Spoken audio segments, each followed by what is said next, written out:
여러분 반갑습니다. 김 교수의 전기전자 기초 강의 9번째 시간입니다. 커패시터와 커패시턴스에 대해서 알아보는 시간입니다. 자, 직류와 교류에서 캐패시터의 기능에 대해서 알아보도록 하겠습니다. 보통 일반적으로 우리가 캐패시터 하면은 평판 캐패시터를 보통 머리에 떠오르게 됩니다. 이렇게 마주보고 있는 도체판에 전압을 이렇게 가해 보겠습니다. 직류를 가해 보겠습니다. 그러면은 이와 같이 플러스 전압 측에서 전류를 이렇게 공급하면은 이쪽에 전류가 흐를 수가 없습니다. 여기에 끊어져 있기 때문에 직류는 전류가 흘러갈 수가 없습니다. 그래서 여기에 모여진 전하는 평판 캐패시터 플러스 양극 측에 플러스 전하를 충전하고 음극 측에 마이너스 전하를 이렇게 충전하게 됩니다. 그래서 캐패시터, 직류에서 캐패시터의 가장 기본적인 것은 전하를 축전하는 그런 기능. 그래서 이게 전하가 충전되면은 결국 전압이 충전되는 그런 역할을 한다고 이야기를 했습니다. 자, 여기서 우리가 캐패시턴스라고 하는 것은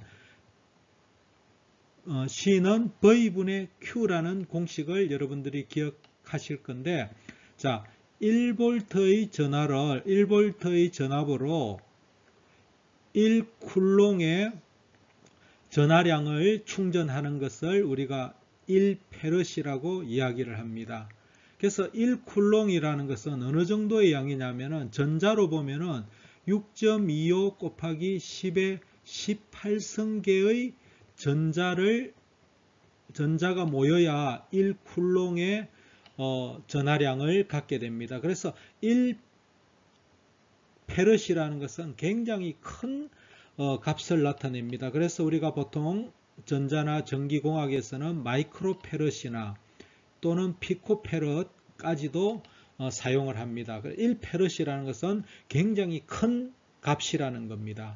그래서 또 평판 캐패시터의 또 캐패시터 정의는 C는 D분의 입실론 A라 해서 요 D는 요 사이에 간격을 우리가 D라고 합니다. 두 평판의 간격.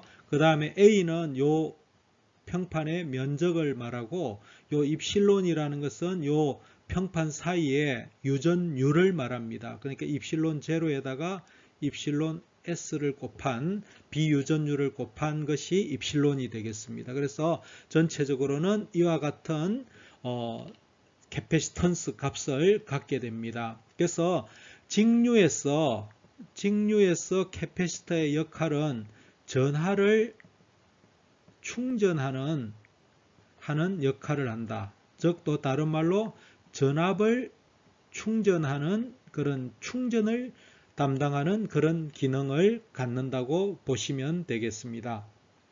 그러면은 교류에서는 이와 같은 똑같은 평판 캐패시터에 교류 전원을 이렇게 공급을 하겠습니다. 교류라는 것은 시간에 따라서 전압이 변하겠습니다. 그러면 전류도 시간에 따라서 변화가 일어납니다. 그러면은 여기에 흐르는 전류는 여기 변이 전류가 됩니다.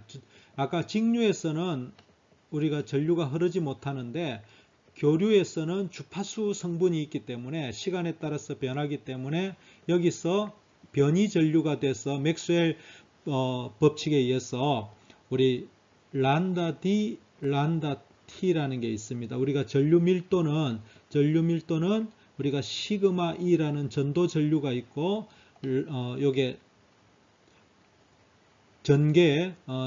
전속 밀도가 시간에 따라서 전개가 시간에 따라서 변하면은 요 전류가 흐르게 됩니다. 이것을 우리가 전도 전류라고 이야기를 하고 이거를 우리가 변이 전류라고 이야기를 합니다.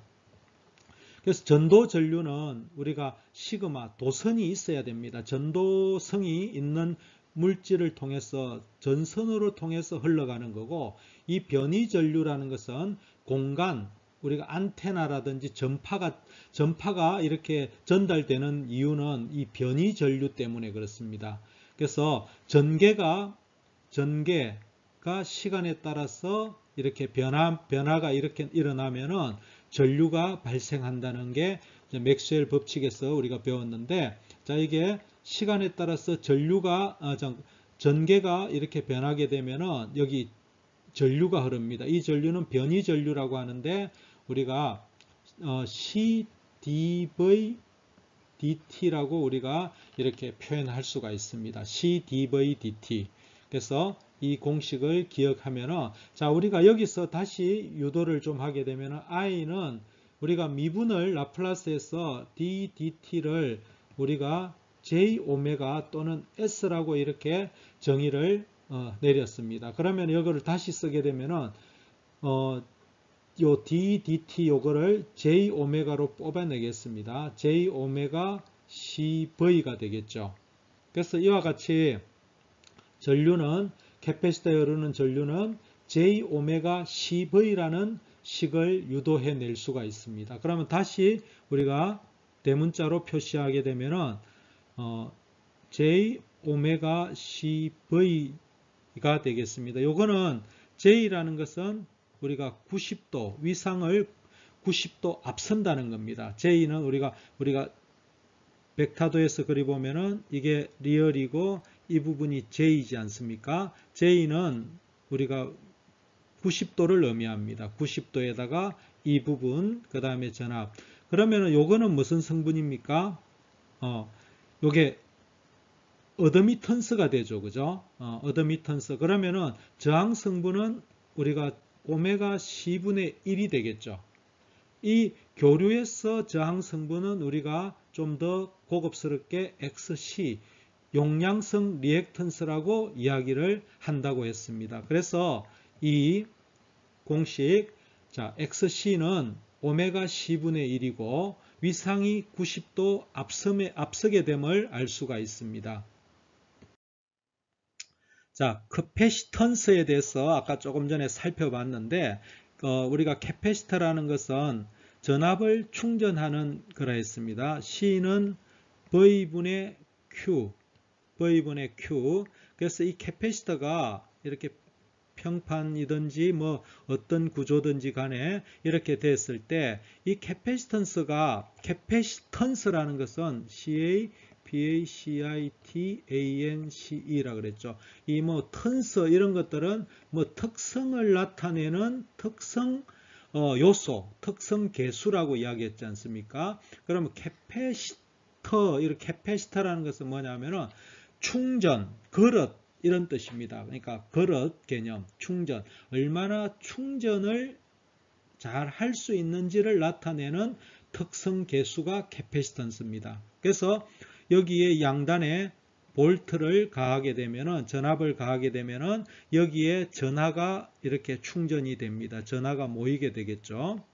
그러면 이게 얼마나 많은 전하를 똑같은, 예를 들어서 1볼트를 가지고 어떤 거는 1쿨롱의 전하를 충전하는 경우가 있고, 어떤 거는 1볼트를 가지고 10쿨롱을 충전하는 경우가 있습니다. 그럼 요거는 우리가 이야기할 때 이걸 캐패시턴스는 1페르시라고 이야기하고 요거는 10페르시라고 이야기합니다.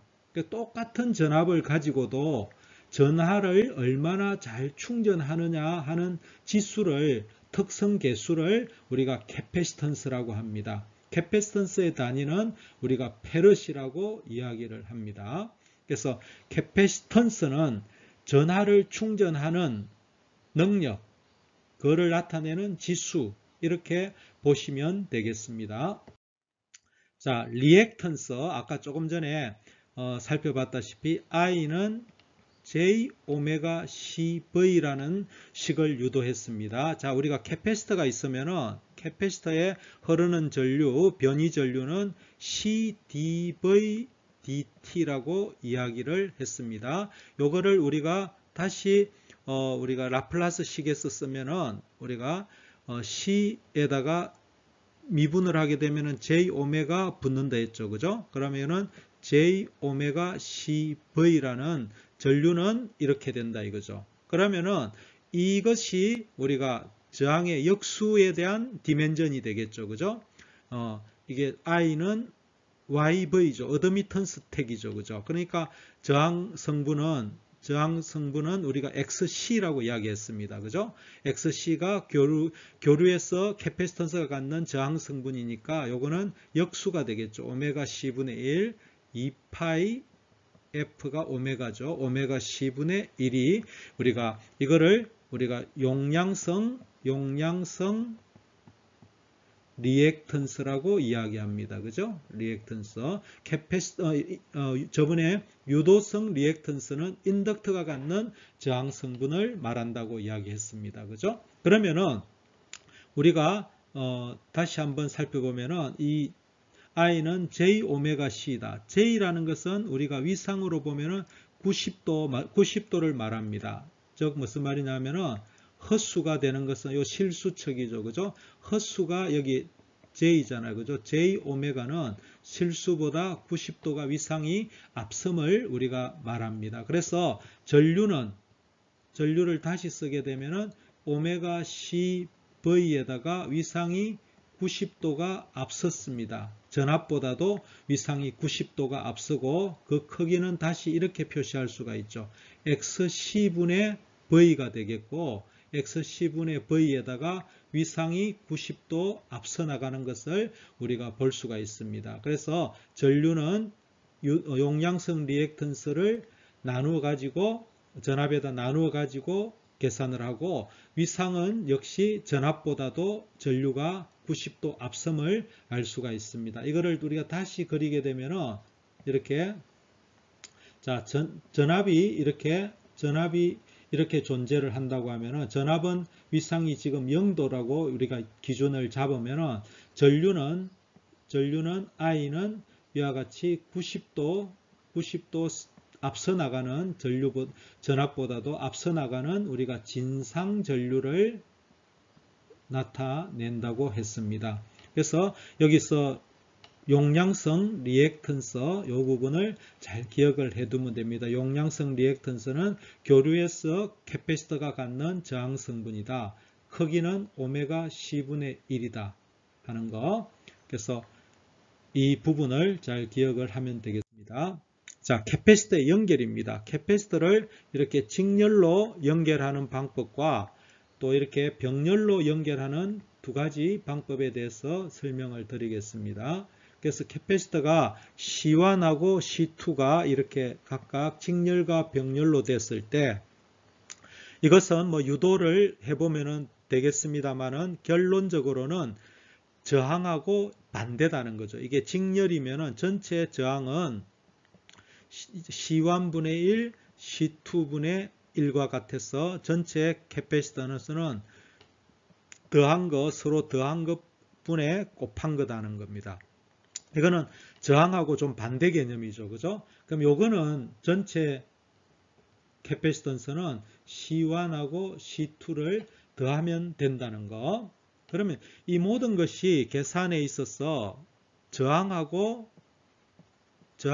이게 합성하는 것이 서로 반대다는 겁니다. 저항하고 캐패시터 계산하는 것은 서로 반대 개념으로 캐패시터의 직렬은 저항의 병렬과 같고 서로 이런 것들을 보게 됩니다. 그러면 우리가 하나 예제로서 이런 것들을 한번 살펴보겠습니다. 자, 여기에 10V가 있습니다.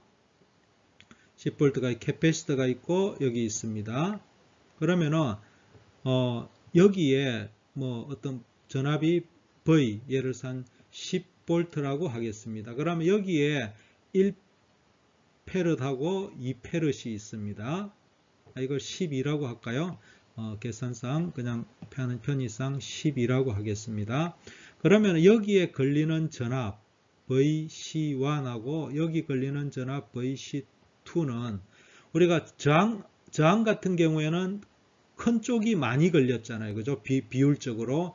그래서 큰 쪽이 많이 걸렸지만은 요거는 반대입니다. 자, VC1을 항상 계산할 때 저항하고 반대로 이렇게 계산하시면 되겠습니다. 자, 요거는 C1하고 C2를 하고, 자, 여기에 VC1, 여기에 걸리는 전압인데, 이거는 남의 거를 해야 됩니다. C2에다가 곱하기 V, 12V가 되겠죠. 계산해 보면은, 자, 1 마이크로 더하기 2 마이크로 분의 2 마이크로 하고 곱하기 12V 해야 됩니다. 그러니까 3분의 2 곱하기 돼가지고 여기가 8V가 걸리게 됩니다. 자, 그러면 VC2는 반대 개념이 돼가지고 1 더하기 2분의 1이 됩니다. 그래서 곱하기 12 하면은 4V가 걸리게 됩니다. 그래서 캐패시터는 용량이 큰 쪽에 전압이 적게 걸리게 되고 적은 쪽에 많이 걸리게 됨을 우리가 알 수가 있습니다. 그래서 캐패시터의 직렬 연결과 병렬 연결 이 부분에 대해서 좀 알아보시면 좋겠습니다. 예, 이상으로 캐패시터에 대한 강의를 마치도록 하겠습니다. 감사합니다.